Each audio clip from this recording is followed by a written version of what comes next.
Light کو بجھا دیا جائے تو جان رہے ہو ہمارے گھر میں اگر ہم کو اکیلا کر دیا جائے ہم اس میں گھبرا جاتے ہیں، اس میں بے چین ہو جاتے ہیں، اس میں پریشان ہو جاتے ہیں، اس میں مزمحل ہو جاتے ہیں۔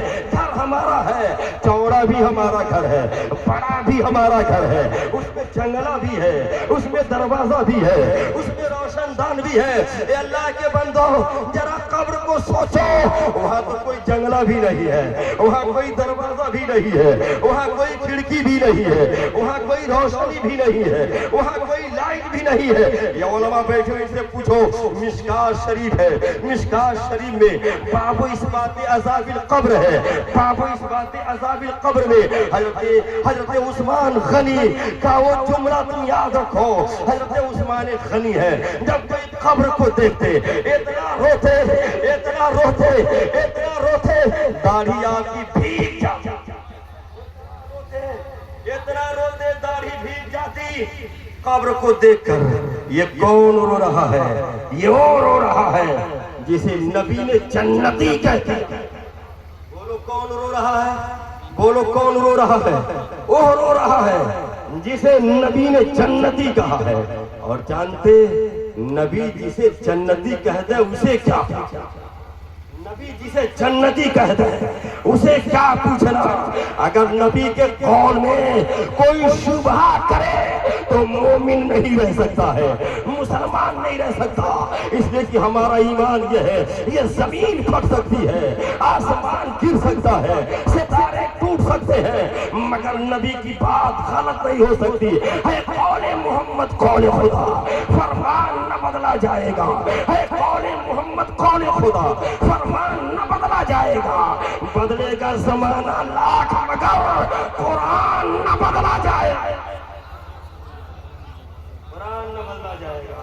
وہ نبی کی آواز ہے، وہ نبی کی شان ہے، وہ میرے نبی کا جملہ ہے۔ میرے آقا کہتے ہیں عثمان جنتی ہے، میرے آقا فرماتے ہیں عثمان اب کوئی نفل نہ بھی ادا کرے کوئی فرق پڑنے والا نہیں ہے، مگر وہ عثمان غنی جب قبر کو دیکھتے اتنا روتے داڑھی بھیگ جاتی۔ وہ لوگ کتنا روتے، اتنا روتے داڑھی بھیگ جاتی تھی۔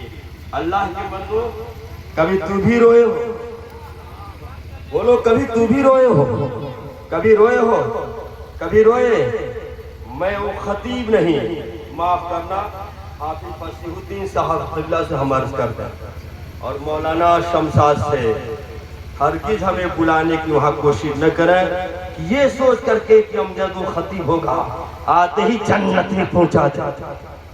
بھول جاؤ، میں وہ خطیب نہیں، میں درسگاہ کا ادنا سا خادم، میں درسگاہ میں پڑھاتا ہوں۔ میرے عزیز چند جملے درد کے لے کے حاضر ہو سکتا ہے میرا بھائی میں اپنے نبی کے در کا کتا میں عرض کرنا چاہتا ہوں، جیسے ایک چور آتا، جیسے دروازے پہ پہنچتا کتا بھونکتا ہے، کچھ کر تو نہیں سکتا مگر بھونکتا ہے۔ ہو سکتا ہے مالک بیدار تو ہو سکتا ہے مالک بیدار تو ہو جائے، جاگ کر کے اپنے مکان کی حفاظت تو کر۔ کتا اسی لیے بھونکتا ہے مالک میں چور کا مقابلہ تو نہیں کر سکتا، چور کو پکڑ تو نہیں سکتا، چور کو باندھ تو نہیں سکتا، مگر بھونک رہا ہوں تاکہ تو بیدار ہو جائے، چور چوری نہ کرنے پائے۔ اللہ کے بندو میں بھی نبی کے در کا کتا ہوں، بھونک رہا ہوں، کبھی تو بیدار ہو جاؤ، گناہوں کو چھوڑ کر نیکیاں کرنے لگو۔ قسم خدا کی میدان محشر میں کہوں گا یا رسول اللہ آپ کی ان امت کو لے کر کے آیا ہوں میرے آقا، ان غلاموں کو لے کر کے آیا ہوں میرے آقا، ان دیوانوں کو لے کر کے آیا ہوں میرے آقا۔ میرے آقا ان کے گناہوں کو نہ دیکھیں، میرے آقا ان آنسوں کو دیکھ لیں، یہ اپنے گناہوں پر نادم ہو کر کے آپ کے غلاموں نے آنسو بہایا ہے۔ سرکار صدقہ انہیں آنسوؤں کا ان غلاموں کی شفاعت کا۔ سبحان اللہ سبحان اللہ، نعرہ تکبیر، नारे रिसालत। सुभान अल्लाह, बहुत अच्छे कर दीजिए सरकार। इसलिए हम निकम्मे हैं सरकार, हम चोर हैं सरकार, हम निकम्मे हैं सरकार, हम आईबी हैं सरकार, हम गुनहगार हैं सरकार, मगर आपके हैं सरकार, आपके हैं सरकार, आपके हैं आका, आपके हैं दाता। हम तो आला हज़रत से सुने थे, उनके निसार कोई कैसे ही रंज में हो, उनके निसार कोई कैसे ही रंज में हो, जब याद आ गए हैं सब गम भुलाना।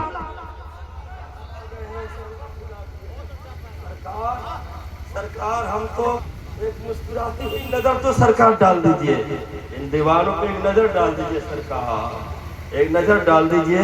इसलिए कि हमारे सरकार इमाम ने कहा है, मेरे करीम से गर कतरा किसी ने मेरे हजरत उस्मान है जी, खबर को देखते रोने लगते। अब कितना रोते? दाढ़ी भीग जाती। याद है बाबा? दाढ़ी बोलो जल्दी, दाढ़ी। मैं नहीं कहता कि आप नारा लगाओ, नारा लगाओगे मेरा टाइम निकल जाएगा। बस सुनो, दाढ़ी भीग जाती और हम कितना रोते हैं। क्या हम कितना रोते हैं, ये भी ध्यान में रखना। वो रोते, दाढ़ी भी जाती, किसको देख करके बोलो, किसको देख करके? खबर को देख करके रोते, इतना रोते दाढ़ी भीग जाती। लोगों ने कहा, उस्मान गनी आप खुदा के खौफ का जिक्र करते इतना नहीं, क्या कहने, आप अज़ाब इलाही का जिक्र करते इतना नहीं रोते हैं, खबर को देख के क्यों रो? यहाँ तो कुछ नजर नहीं आ रहा है, खबर को देख के क्यों रो रहे हैं?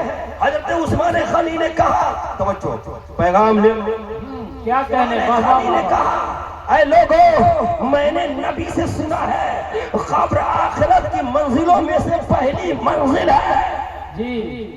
कब्र आखिरत की मंजिलों में से, बोलो, कब्र आखिरत की मंजिलों में से पहली मंजिल है। जो यहाँ कामयाब हो गया आगे कामयाब हो जाएगा जी। मैं कब्र की तन्हाई को देख के रो रहा हूँ, मैं कब्र की वहशत को देख के रो रहा हूँ। रुक करके एक चीज और, ये ज़हन में न रखना, हमारे कोई खुतबा ऐलान करते हैं, आज़ाद कब्र मोमिन को नहीं होगा, मुनाफिक को होगा, काफिर को होगा। जी जी सही जी। इसमें रहना नहीं, इस शुबहे में रहना नहीं, इस शुबहे में रहना नहीं। जाओ अर्ज करता हूँ, वही मिशकात शरीफ है, फिर वही पहुंचूंगा, वही मिशकात शरीफ है। बाबू इस बात अभी खबर ही नहीं आती।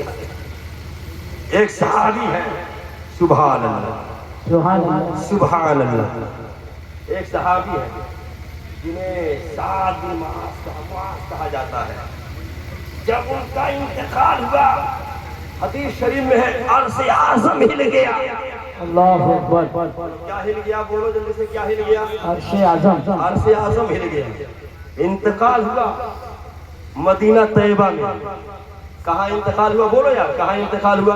मदीना तैयबा। हिल क्या रहा है? बोलो, क्या हिल रहा है? अर्श आज़म, अर्श आज़म हिल रहा है। जिब्रील हाजिर हुए मुस्तफा की बारगाह में। बुलबुले सिदरा ने कहा, या रसूल अल्लाह, किसका इंतकाल हुआ है? अर्श आज़म हिल गया। क्या हुआ है? अर्श आज़म हिल गया। और सिर्फ अर्श आज़म हिला ही नहीं, उसके जनाजे में 70,000 फरिश्ते हाजिर होने वाले हैं। सुभान अल्लाह, सुभान अल्लाह। बोलो कितने हजार? जल्दी बोलो, कितने हजार? 70,000 फरिश्ते हाजिर होने वाले। वो कौन है जो इंतकाल किया? नबी कौनैन ने पता कराया, मालूम हुआ कि सास का इंतकाल, बोलो सास का इंतकाल हो गया। यहाँ मुहद्दिसीने करम कहते अर्श आज़म क्यों हिल गए? यहाँ मुहद्दिसीने करम गुफ्तगू करते अर्श आज़म क्यों हिल गया? वो यहाँ मुहद्दिसीन गुफ्तगू करते हैं अर्श आज़म क्यों हिल गया? नकीब साहब चले गए क्या? अल्लाह उन्हें सलामत रखे। नहीं, सुभान में झूमने लगे। बोलो बोलो जल्दी से, क्या करने लगा खुशी में? बोलो तुम बोलो, क्या करने लगा खुशी में? झूमने लगा। क्यों झूमने लगा? तवज्जो, क्यों झूमने लगा? उलमा बैठे, क्यों झूमने लगा? इसलिए जब मोमिन की रूह अर्श पर गुजरना चाहती है ना, तो जिधर से गुजरती है उधर उधर खुशियां मनाई जाती है। वाह, वाह, और वाह। हम इसलिए झूम रहा कि नबी के गुलाम की रूह आने वाली है, मुस्तफा के गुलाम की रूह आने वाली है, नबी के दीवाने की रूह आने वाली है, नबी के मतवाले की रूह आने वाली है, नबी के शहदाई की रूह आने वाली है। अरे मिलके कहो ना, एक मुसलमान की रूह आने वाली। क्या कहने, वाह वाह वाह, एक मुसलमान की बोलो रूह आने वाली। रूह आने वाली। अच्छा, क्या अंदाज है। मैं पता लगा रहा था, सरकार ने किसी दीवाने के जनाजे को काढ़ा दिया है या नहीं दिया? क्या कहने, पता लगा था, इसलिए कि हमारे अहबाब का क्या कहना है। मौलाना शमशाद साहब, मौलाना जी बैठे हुए ना, बड़े अच्छे शायर हैं, अल्लाह इन्हें सलामत रखे। जी तकरीबन 500 के कलाम है। हमारे छोटे भाई